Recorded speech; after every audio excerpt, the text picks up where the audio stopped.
All right. Thanks, Tom. So I made another scoop, but I tricked it up a little bit, put a little crankshaft embellishment to it. And That's pretty cool. I can't believe you that just need a little stays together challenge, when right, you're Dane? turning it. one at a time, please. Yeah. Sorry. I said you just I needed a think little you'll bit of a make a good challenge. demo. Yes, just a little bit of a challenge. And I turned, so all the off-center turning was done with the oval skew, and there's no sanding on it. Some How do you keep it backfields have to together free when in you're that. turning it? Man, So as you start down the handle portion, yeah. so one, you'll want to set up you got your center point, and then you want to do your offsets for north, south, east, and west.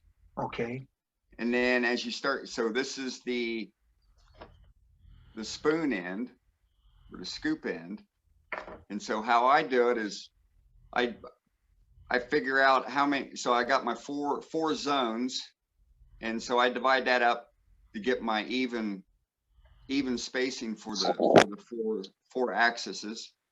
And then you turn, or at least I do, I turn one section at a time. So I leave the bulk of the stock on back here towards the tail stock. Okay. And I work, so I do my first offset, I do the first section. Okay. And then I do the next section for the next section.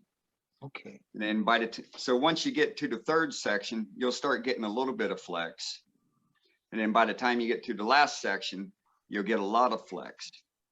And so as long as so once it starts flexing, I just lessen up the tightness of the tailstock pushing in, the tailstock pressure, I lighten it up. And then by the time I get to the last section, the piece is just barely hanging in there. I mean, when you stop the lathe, you can turn it by hand between the two centers. But as long as you got high speed, sharp tool, light cuts, the wood will just slice right off. Man, they look beautiful. They are gorgeous. Thank you. Yeah, so I got the idea of doing that. I'd never done the crankshaft like that, or that type multi-axis turning like that specifically before.